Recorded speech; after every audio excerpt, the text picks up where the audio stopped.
Դիտեք առաջին ալիք Ամերիկայի հեռուստակոնտենտը։ Բաժանորդագրվեք առաջին ալիք Ամերիկայի YouTube-յան ալիքին First Channel America։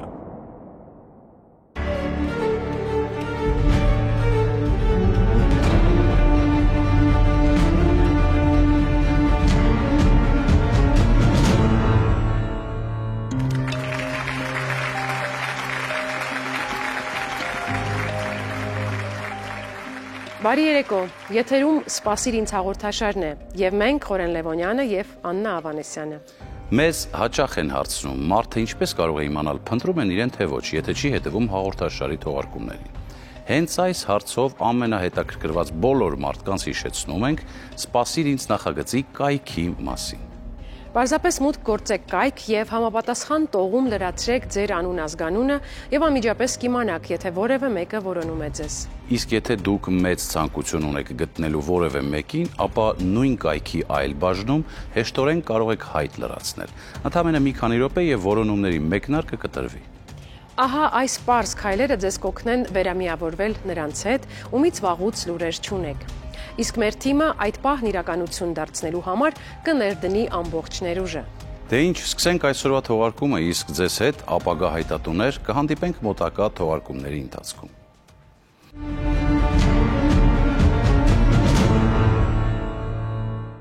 Եթե կան չասված խոսքեր, եթե կան կուտակված հույզեր, ապա դրանք անպայման պետք է հասնեն հասցեատիրոջը։ Մեր այսօրվա հյուրը որոնում է նրան, ում կարող է վերջապես ասել սրտի ուզածը, իսկ թե ում եւ ինչ է ուզում ասել, կպատմի հենց ինքը։ Դիմավորենք նրան։ Բարի երեկո, համեցեք, միացեք մեզ։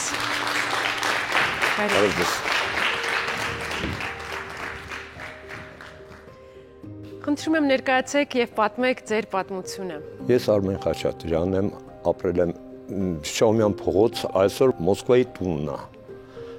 Փնտրում եմ իմ ընկերոջս, որը նույն տեղն էր բնակվում,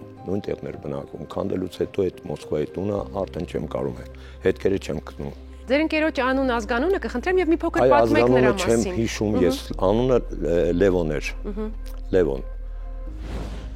Սա իր նկարն է։ Դուք մանկուց շփվել եք ընտանիքներով, մեծացել եք նույն Այո, նույն օրն էլ բանակ ենք գնացել միասին, նա ուրիշ քաղաք ընկավ, ես ուրիշ քաղաք։ Հետո մի ընթացքի ես գնացի այդ Ռուսաստան արդեն, հետ գալուց չկա, տերիտորիան չկա այդ, Մոսկվայի տունն են արդեն կառուցել։ Փորձել եք նախկին հարևանների, ընդհանուր ծանոթների միջոցով։ Ոչ ոք տեղյակ չի, որտեղ են տեղափոխվել, ոչ ոք։ Դուք ունեք ինչ-որ ենթադրություն։ Չեմ կարող ասել, չեմ կարող։ Աստված անի, որ Հայաստանում լինի իհարկե։ Հույս ունենք կգտնենք ձեր մանկության ընկերոջը եւ կխնդրենք հիմա դիմել նրան, կարծում եմ կնայի նա մեզ։ Լևոն, եթե տեսնում ես ինձ, շատ եմ փնտրել իհարկե, մնում էր միայն սպասիր ինձ հաղորդումը, որ հույս ունեմ քեզ կգտնեմ։ Շնորհակալ ենք շատ, հույս ունենանք, որ կամ Լևոնը կարձագանքի, կամ նրան ճանաչողները, եւ իհարկե մեր թիմը կսկսի որոնողական աշխատանքներ, ու մշտապես մեր ցանկությունն է նորից տեսնել մեզ ծանոթ դեմքեր այստեղ մեր բազմոցին, որպեսզի կարողանանք լավ լուրեր հայտնել։ Շատ շնորհակալություն ձեզ։ Մենք ենք շնորհակալ։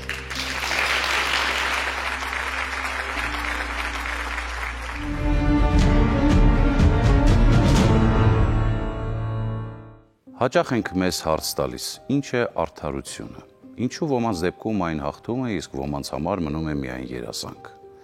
Կյանքում խոչընդոտների հանդիպելիս առաջին հերթին արդարությունն ենք հիշատակում, հատկապես եթե համեմատության եզրեր ունենք մեր եւ օտար մեկի կյանքի հետ։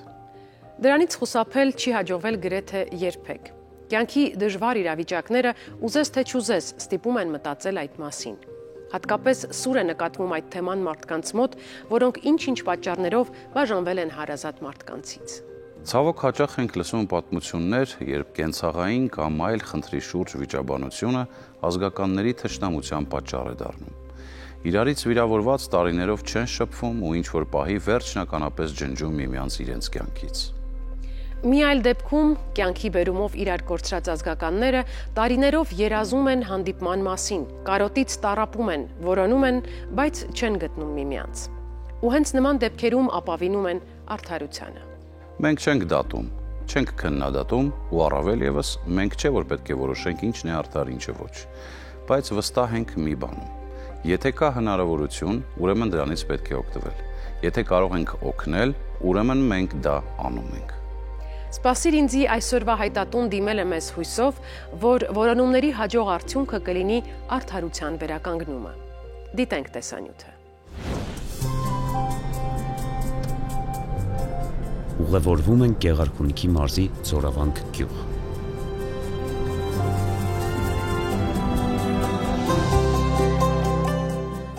Այստեղ մեզ սպասում է մեր հերթական հայտատուն։ Նա որոնում է քրոջը։ Ես Մարտիրոսը Նարինե Լևոնի, փնտրում եմ քույրիկիս, Գավալյան Ռիմա Լևոնի, ծնված 1977 թվականի դեկտեմբերի 10-ին։ Ընթրիքի ժամանակ մայրիկը սեղանին 3 ափսեի փոխարեն 2-ը դրեց։ Հայրիկը տուն չեկավ 1 օր, 2, 5, 10։ Դրանից ավելին Նարինեն դեռ հաշվել չգիտեր, 4 տարեկան էր։ Թե ինչ է ամուսնալուծությունը, նա հասկացավ շատ ավելի ուշ։ 1974 թվականին Նարինեի հայրն ամուսնացավ երկրորդ անգամ եւ տեղափոխվեց Լոռու մարզի Աղթալա գյուղ։ Նարինեն մոր հետ ապրում էր Գանձակում, մայրը մանկապարտեզում բժշկուհի էր։ Ամուսնալուծությունից հետո Նարինեի հայրը երբեմն այցելում էր դստերը։ Նրան իր հետ Աղթալա էր տանում։ Մամաս ու պապաս շատ ինքերական էին, կոնֆլիկտներ չեն եղել, շատ ընտանիքներով մտերիմ էինք։ Պապաս շատ բարի էր, հոգատար։ 1977 թվականին Նարինեի հայրը եւս մեկ դուստր ունեցավ։ Նարինեն շարունակում էր այցելել հորտուն։ Քրոջ Ռիմայի հետ շատ էր մտերմացել։ Նարինեն Ռիմային օգնում էր տնային աշխատանքները կատարել։ Միասին բակում խաղում էին ու շտապում տուն։ Գիտեին, տատիկը հաստատ մի համեղ բան պատրաստած կլինի։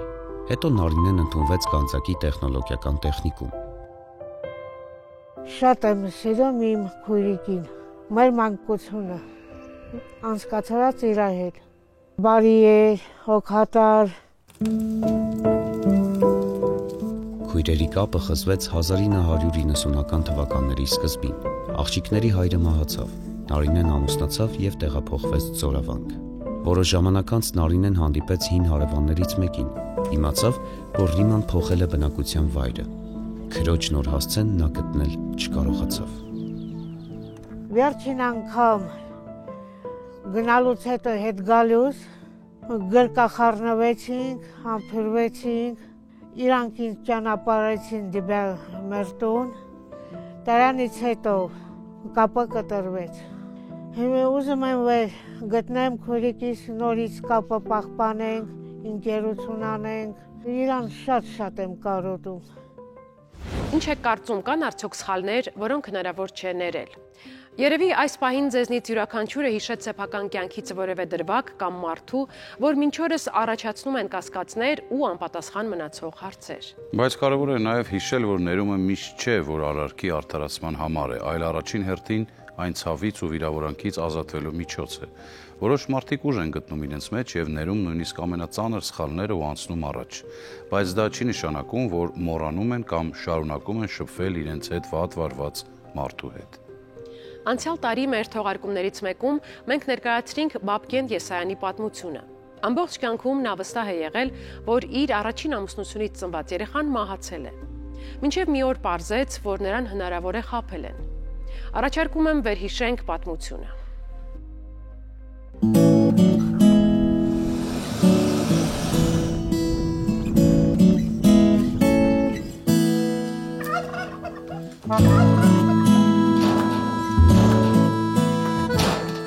Ես առաջ եղել եմ արհեստավոր, որպես հույսն եմ եղել, հիմա պատճառ եմ։ Ես տունն եմ ես կառուցել։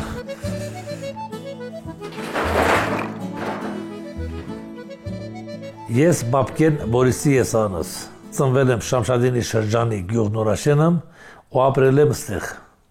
Առաջի կնոջանը Քնարիկ Պապյան։ 1987 թվականն էր։ Աշխատանքային հերթական մի օր Բաբկենը լսեց, ինչպես են բարեկամները զրուցում հարևան Արծվաբերդ գյուղում ապրող Քնարիկ անունով մի աղջկա մասին։ Անծանոթ Քնարիկը գրավեց Բաբկենի ուշադրությունը։ Նա սիրահարվեց իր երևակայության մեջ ուրվագծված աղջկան։ Ամանորի նախաշեմին Բաբկենը գնաց Արծվաբերդ եւ գտավ Քնարիկ Պապյանին։ Իր պատկերացրած աղջիկն էր, սևաչյա, երկարահեր, այտերին փոսիկներ ուներ։ Հետո հորս վեկալ եմ գացել իրաստուն։ Խնդրել եք ձերքը, մնգիրը շատ սիրել եք, մնգիրը առանց իրար կյանք չենք եղունասել։ Այս տարիքի մարդ է, բայց իմ ուշքն ու միտքը նորից Քնարիկն է, որտեղ սին շատ եմ սիրել։ Երիտասարդներն ամուսնացան, համատեղ կյանքը սկսեցին Նորաշեն գյուղում։ Բաբկենն աշխատում էր կոլտնտեսությունում։ Ամուսնությունից որոշ ժամանակ անց Քնարիկի մորաքույրը Ամալյան նորապսակներին հրավիրեց իր տուն, Ռուսաստանի Մայկոպ քաղաք։ Նրանք մեկնեցին ուրախ ու երջանիկ, վերադարձան ամուսնալուծվելու մտադրությամբ։ Թե ինչ տեղի ունեցավ այնտեղ, մեր հերոսը պատմել չի ցանկանում։ 1989 թվականի փետրվարին Քնարիկը հավաքեց իրերն ու Նորաշենից տեղափոխվեց Մայկոպ։ Նա հղի էր։ Բաժանվելուց հետո գնացել եմ Կրասնոդար, գնացել Մայկոպ քաղաք, իրան գտել, որ ասել եմ արի հետ դար, արի կոնտանիկը դու սրանարա խրկի մինգի, կոնտանիկը վերագարուցի դու հղի ես։ Բաբկեն ջան ասաց, որ գամ, մեկը կիսուր կեսրարս նույն ձևի չէին ընդունելու ոնց որ առաջ, որ մի օր իրար չէինք հանդիպում, երկրորդ օրը որ հանդիպենք, գինեք թե որ մի 20-30 տարի չենք հանդիպել։ Ինքը եղել է ինձ համար մի տարի լավ կին, ու մինչև օրս էլ ինձ համար լավ կին անա։ Ես դրա մասին վատ բան չեմ ասի։ Մի քանի ամիս անց Քնարիկը վերադարձավ Հայաստան, ամուսնու հետ հաշտվելու, բայց արդեն ուշ էր, Բաբկենն արդեն նշանադրված էր։ Այդ օրը Քնարիկը Բաբկենին հայտնեց, որ իրենց դուստրը մահացած է ծնվել։ Սուտ, ես չեմ հավատացել, տագուտը չեմ հավատացել, որ մահացել է։ 1992 թվականին Եսայանների տուն մի կին եկավ, խաղող էր վաճառում։ Խաղողը կշռելիս զրույցի բռնվեցին։ Կինն ասաց, որ երկար ժամանակ ապրել է Մայկոպ քաղաքում, Քնարիկ Պապյանի հարևանությամբ, ու ամենակարևորը, նա ասաց, որ Բաբկենի դուստրը ողջ է։ Այդ կինն ասաց, որ այդ ինչ որ ասում են սաղ սուտ է, աբսուրդ է, քո երեխան ծնվել աղջիկ երեխա, քո երեխան ծախել է իր մորքուրը, այդ աղջկա մորքուրը։ Քնարիկի մորաքուրը վերցել է հիվանդանոցից ու վաճառել է մեծ ռուս կնոջ վրա։ Այդ կինն է պատմում, Քնարիկին շատ նման էր երեխան։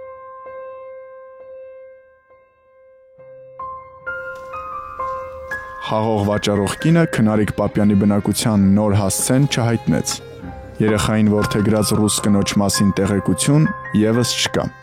Կա ընդամենը մեկ լուսանկար եւ հույս, որ որևէ մեկը այս պատմության մասին ինչ-որ բան կիմանա։ Իմ աղջիկ, ես որ քեզ հանդիպեմ, ես պարտավորվում եմ, որպես հայր իշխան ապրեմ, անձևի դասակցություն եւ անձևի խնամք ձեզ մատուցեմ, որ ձեզ թողած կյանքը դու չզգաս։ Քո եղբայրները եւ քույրերը անհամբեր սպասում են ձեզ, որ հանդիպեն իրանց քրոջը։ Բոլորն է սիրում, հարգում են քեզ, նույնը ես եւ քո խորտ մայրիկը։ Սպասում եմ ձեզ, որ սիրի փայփայի քեզ, որպես սեփական դուստր։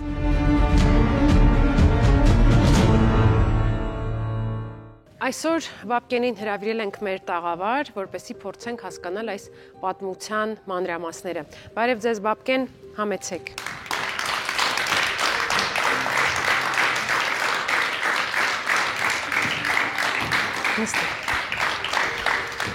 Բարի երեկո, շնորհակալություն մեր հրավերը չմերժելու համար։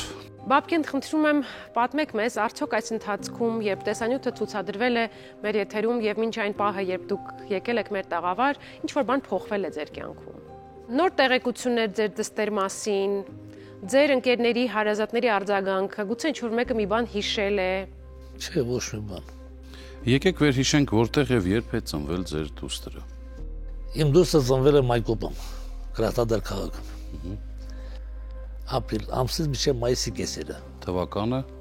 89-ը։ Իսկ ով եւ ինչպես է ձեզ հայտնել նրա մահվան մասին։ Կինս ասենք եկա որ միավորվենք, արդեն ամուսնացածի։ Ես ժամանակ ասեց, որ երեխան ծնվել է մահացած, բայց ես չի հավատում։ Ինչպես արձագանքեցիք, ինչ արեցիք դրանից հետո։ Դրանից հետո սա անդադ ման էի գալիս, մի քանի անգամ դիմել եմ, ասենք անդադ զանգել եմ, զանգ իմանալով։ Փորձենք մոտենալ ամենակարևորին, Բաբկեն, երբ եւ ումից իմացաք, որ ձեր երեխան կարող է ողջ լինել։ Խաղողի առնեմ, մի կնոջից, իրանց համան այդ Արծվաբերդ գյուղի մի կնոջից։ Ու այդ կինն ասեց ինձ, որ երեխան ծնվել է, աղջիկ երեխա ու աղջիկ երեխան վաճառվել է հարևան ռուսի վրա, ռուս կնոջ, որը երեխա չի ունեցել։ Այդ ռուսը վեկալ էլ տեղը փոխվել է, տունը ծախել ուրիշ տեղ դունարել, ասենք որ չզգան։ Իսկ ձեր նախկին կինը դրանից հետո ամուսնացել է, երեխաներ ունի։ Ամուսնացել է, երեխաներ ունի։ Դուք նույնպես եւ ձեր ընտանիքում գիտեն այս պատմությունը, ինչպես են արձագանքում ձեր ընտանիքի անդամները։ Շատ լավ։ Բոլորը գիտեն եւ կցանկանան վեր գտնել իրենց քրոջը։ Ունեմ 4 երեխա, 11 թոռ, մի թոռը նույնիսկ 12-ին սպասում ենք, մի հատ ծորնիկ ունեմ։ Ինչպես կվարվեիք այն ժամանակ, եթե իմանայիք, որ երեխան ողջ է։ Ես ժամանակ արդեն ես պետք է գնայի Կրասնոդար, մանկայի գտնեի։ Թեւութի գյուղ չեմ ունացել այնտեղ, որ ասենք օտար հողը մեզ կարանամ գտնեմ։ Եթե թեւութի գյուղ կլելես կգտնեի։ Ինչ լսել եմ, երևի կլի մի 15 տարի, որ լսել եմ ես 15 տարի անընդհատ ուզել եմ որ գտնեմ երեխուն։ Գիտեք, երբ ձեր մասնակցությամբ տեսանյութը ցուցադրվել է մեր եթերում, դրան հետևել է մի հեռախոսազանգ։ Զանգահարողը պատմել է մեզ, որ լավ ծանոթ է այս պատմությանը, գիտի ձեր մասին, քնարիկի եւ երեխայի հետ կապված այս առեղծվածային պատմությունը նույնպես նրան ծանոթ է։ Մեր գործընկերները հանդիպել են զանգահարողի հետ։ Եկեք դիտենք եւ ամեն ինչ կհասկանանք։ Մեր նկարահանող խումբը Ադիգեյա հանրապետության Սևերովոստոչնիե սադի խուտորում է։ Մեզ հետ կապի է դուրս եկել Սիլվա Մանաթյանը։ Նա Պապյանների ընտանիքի մոտ ընկերն է, ճանաչում է քնարիկին, նրա մորաքրոջն ու Բաբկեն Եսայանին։ Սիլվան սպասիր ինձ հաղորդաշարի եթերում տեսել է Բաբկենի որոնման հայտն ու մեզ հրավիրել է, ինչպես ինքն է ասում, մեդալի հակառակ կողմը ներկայացնելու։ Նրա խոսքով քնարիկի երկրից հեռանալու պատճառը ոչ թե մորաքույրն է եղել, այլ Բաբկենը։ Երբ քնարիկը եկավ 16 կամ 17 տարեկան էր։ Հստակ չեմ հիշում,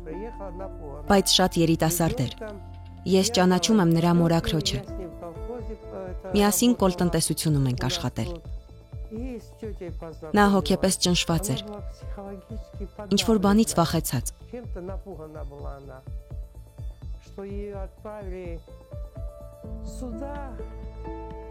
Հղի էր, նրան ուղարկել էին մեզ մոտ, որ այստեղ օգնեն երեխայից ազատվել։ Շատ չէր խոսում։ Միշտ ասում էր, այդպես ստացվեց։ Նա հիմա էլ է ծանր ապրումների մեջ։ Երիտասարդ էր, հոգեբանական ճնշման էր ենթարկվում։ Ոչ ոք նրան չէր աջակցում։ Բոլորը վատ էին վերաբերվում։ Այնտեղ ամուսինը, այստեղ ազգականները։ Այդպիսի ժամանակներ էին 90-ականները։ Ինձ թվում է նա հիմա էլ է վախենում։ Երբ հիշում է այն օրերը, տագնապի զգացողություն է ունենում։ Նրան ասել են, որ իր երեխան մահացել է։ Բաբկեն, ձեզ ծանոթ էր այս կինը։ Չէ։ Սիլվա անունով։ Չէ։ Տեսեք, ըստ Սիլվայի նա բավականին ահաբեկված է եղել, չի ունեցել աջակցություն ընտանիքի կողմից ու նաև ձեր կողմից։ Ինչ որ վախի մթնոլորտի մասին է պատմում Սիլվան։ Սուտը։ Մեր սա հարևանությունը գիտեն, մեր սա բարեկամությունը գիտեն։ Մեր սա գյուղը գիտի։ Իսկ ինչու պետք է Սիլվան խեղաթյուրեր փաստերը։ Չեմ կարասում։ Բաբկեն, նախորդ տեսանյութը ամբողջական չէր։ Սիլվան որոշ բաներ եւս պատմել է, եկեք դիտենք։ Գյուղում խոսակցություններ էին տարածվել, որ քնարիկի երեխան ծննդաբերության ժամանակ մահացել է։ Իսկ 7 տարի անց ես իմացա, որ երեխան ողջ է։ Ապրում է մի ընտանիքում։ Տուլսկի ավանում։ Խելացի կրթված լավ աղջիկ է։ Որդեգրող հայրը մահացել է։ Մայրն էլ շատ լավ է դաստիարակել։ Օլգան 4 տարի աշխատել է Լաբինսկ քաղաքի ոստիկանությունում։ Հիմա դուրս է եկել աշխատանքից, որպեսզի երեխաներին խնամի։ Աղջիկը ողջ է եւ առողջ, 2 երեխա ունի։ Պետք չէ նրան փնտրել։ Նա ձեզնից ոչ մեկի հետ չի ուզում շփվել։ Մի փնտրեք։ Ձեր երեխային պետք է 35 տարի առաջ փնտրեիք։ Ոչ թե այսքան տարի անց։ Որտեղ էիք 35 տարի առաջ։ Հիմա չեք ամաչում, որ ուրիշի կյանքն եք փորփրում։ Բաբկեն, այս տեսանյութի մեջ շատ ինֆորմացիա կա, փորձենք վերլուծել, հասկանալ ձեր վերաբերմունքը։ Նախ Սիլվայից իմանում ենք, որ ձեր դստեր անունը Օլգա է։ Եվ քնարիկին ընտանիքի անդամները փաստորեն ստացվում է, որ խաբել են, նրան նույնպես ասելով, որ երեխան մահացած է, երեխային տվել են մեկ այլ ընտանիքի։ Երբ քնարիկն իմացել է, որ երեխան ողջ առողջ է, բայց ինչ-որ այլ ընտանիքում է դաստիարակվում, նույնիսկ ասում են, որ գիտակցությունը կորցրել է, այսինքն իր համար նույնպես շոկ է եղել այս հանգամանքը։ Կարճոք սրան արդարացում։ Չեմ կարասեմ։ Չեք ուզում ասել, թե չգիտեք։ Չեմ կարասեմ, որտեղ ես նրանց չփում չեմ ունեցել։ Իրանք եղել են Կրասնոդարը, մանգեստել են եղել։ Գուցե իսկապես այն ժամանակ իրավիճակն է ստիպել անել դա, հավանաբար այդ պահի դրությամբ նա մտածել է, որ ճիշտ է վարվում։ Ձեր հասցեին նաև որոշակի մեղադրանք է հնչում, ասելով, որ 35 տարի չեք հետաքրքրվել, չեք փնտրել, հիմա որոշել եք, որ այդ երեխան ձեզ պետք է։ Այն է, ինչ Սիլվան է ասում։ Ասենք այս ժամանակ ինձ ասել են, որ երեխան մահացած է։ Հետո որ չտել են, որ երեխան ողջ է։ Ես ձգտել եմ, որ ինչ-որ ասենք մի կերպ կապտավեմ, ասենք ման գանք։ Տամ սպասել ինձին, հաղորդաշարը, իրանք ասենք փնտրեն։ Ես շատ շուտ բան եմ փնտրում։ Ոչ թե ինձ հիմա շատ շուտ բան եմ փնտրում։ Դուք լսեցիք, կարծում եմ, որ Սիլվան, մեր տեսանյութի հերոսուհին, նույնիսկ գիտի, թե որ ընտանիքում է մեծացել ձեր դուստրը։ Քնարիկին հայտնի չի եղել այս հանգամանքը, իսկ ինքը ճանաչում է։ Ես գիտեմ, ես տագոս գիտեմ, որ քնարիկ խաբար չի, որ քնարիկ խաբարել էր, որ երեխան ողջ է, մենք կյանքում չենք գիլ բաժանվի։ Երեխան որ ծնվել էր, երեխան մեր կապը կլներ։ Ես ուրախ եմ, որ իմ երեխան ողջ է։ Եվ հաճելի կլի, որ իմ երեխան հանդիպեմ։ Եվ կարծում եմ կարևորը նրան պետք է բացատրել, որ ծնողները չգիտեին, որ նա ողջ է ծնվել։ Ես կարամ իրան բացատրեմ ամեն ինչ։ Մոր մասին մելի մասին ոմանք չեն իմացել։ Դուք արդեն լսեցիք, որ Սիլվան ճանաչում է այն մարդկանց, ում ընտանիքում մեծացել է ձեր դուստրը, Օլգան։ Դա նշանակում է, որ մենք ունենք հնարավորություն կապի դուրս գալու ձեր դստեր հետ եւ արել ենք դա։ Հիմա պետք է ձեզ փոխանցեմ մի լուսանկար, ձեր դստեր լուսանկարն է։ Այն չենք ցուցադրում եթերում, որովհետև ձեր դուստրը որդեգրված է, մեծացել է այլ ընտանիքում եւ էթիկապես ճիշտ չի լինի նրա դեմքը ցույց տալ, նաեւ ինքը ցանկություն չունի եթերով երևալու, բայց դուք որպես հայր իրավունք ունեք տեսնելու ձեր դստերը։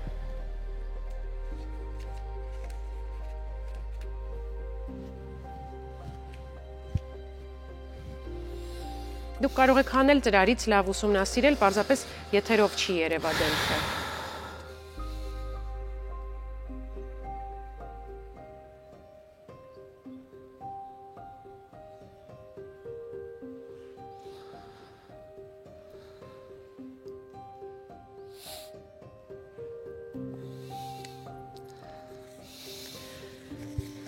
Ում եք տեսնում այս լուսանկարում ձեզ, թե քնարիկին։ Քնարիկին էլ նման, աշկեն ինձ նման, Մեկ է քրոջս անման, փոքր քրոջս։ Ինչ եք զգում, երբ նայում եք լուսանկարին։ Ուզում որ հանդիպեմ ասենք, ես մեծ հաճույքով ուզում որ երեխան հանդիպեմ։ Բաբկեն, մեզ հաջողվեց նրա հետ կապ հաստատել եւ զրուցել նրա հետ։ Եկեք լսենք, թե ինչպես նա արձագանքեց։ Հեռախոսազանգ ունենք։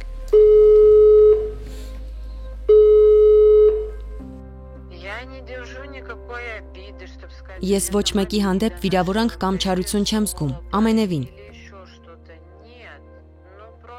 Պարզապես չեմ ուզում շփվել, հասկանում եք։ Իմաստ չեմ գտնում։ Այդ մարդն ինձ համար օտար է։ Անկամ եթե խոսեմ նրա հետ, հանդիպեմ, ոչինչ չի փոխվի։ Նա ինձ համար հարազատ չի դառնա։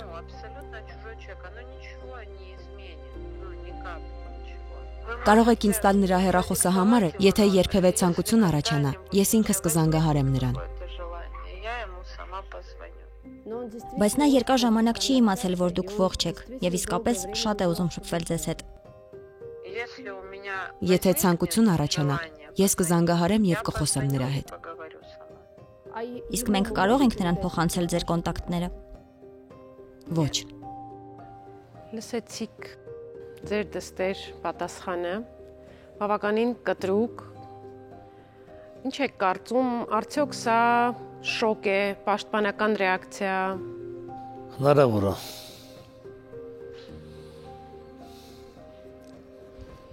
Խնդրում եք ձեզ փորձեք չհուսահատվել եւ սթափ դատել։ Օլգան երկար տարիներ չի իմացել իր ծննդյան մանրամասները, գուցե մինչեւ հիմա էլ չգիտի։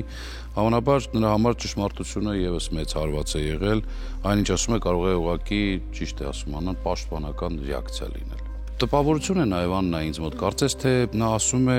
այն, ինչ նրան պատմել են, ինչ նրա հետ ինչ-որ խոսել են, սեփական մտքերը չի արտահայտում։ Հնարավոր է նաև այդպես։ Գիտեք, հաճախ է լինում, երբ որդեգրող ծնողները այլ պատմություն, այլ լեգենդ են հրամցնում երեխային, եւ եթե նա ինչ-որ պահի իմացել է, որ իր կենսաբանական ծնողները չեն իրեն մեծացրել, գուցե այս մարդիկ էլ ազդեցություն են ունեցել նրա մոտ ինչ-որ ձևավորել են կարծիք, որ ծնողները նրան լքել են, թողել են, մենք չենք կարող իմանալ իրական պատճառները։ Կամ նույն Սիլվան, որը քիչ առաջ խոսում էր, գուցե նա ասեր, որ քո ծնողները չեն իմացել, որ դու ողջ ես ծնվել։ Նրանց հայտնել են, որ դու մահացած ես եղել։ Դա ազնիվ կլիներ իրականում, եթե գուցե նրա վերաբերմունքը փոխվեր Օլգայի այդ դեպքում։ Ինչ եք զգում, երբ մի փոքր այսպես ասենք, ձեր հույսերը նախ իրականություն չեն դառնում եւ նաեւ ձեզ մերժում են։ Ես կցանկանայի, ասենք, հասցեն իմանամ, ես անձապես գնամ։ Անձապես գնամ Կրասնոդար։ Իսկ եթե չուզի հանդիպել, ավելի մեծ սթրես չի լինի ձեզ համար, եթե ճանապարհ անցնեք,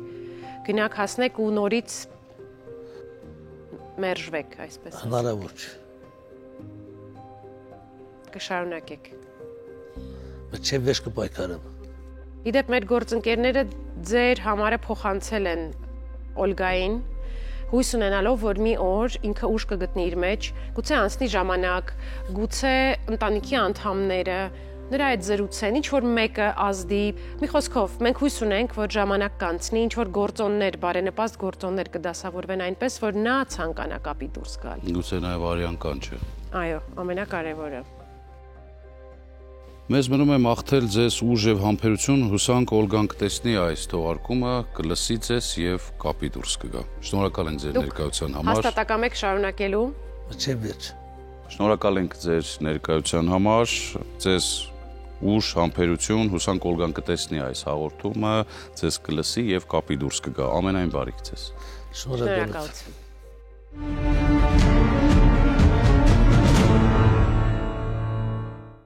Այս թողարկման ընթացքում մենք քննարկում էինք, կան արդյոք արարքներ, որոնք աններելի են, ու համոզվեցինք, որ ներումը միայն արդարացումն ու հաշտությունը չէ։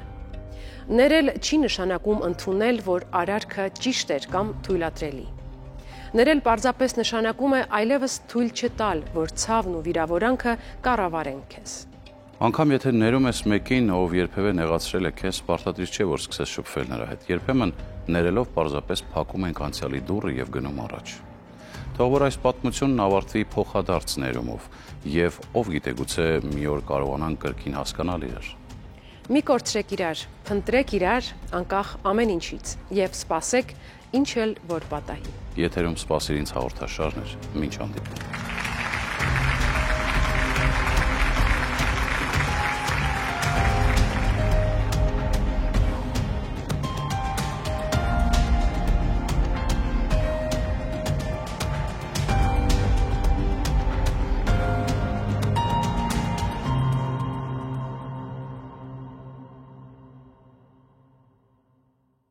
Դիտեք Առաջին ալիք Ամերիկայի հեռուստակոնտենտը։ Բաժանորդագրվեք Առաջին ալիք Ամերիկայի YouTube-յան ալիքին First Channel America։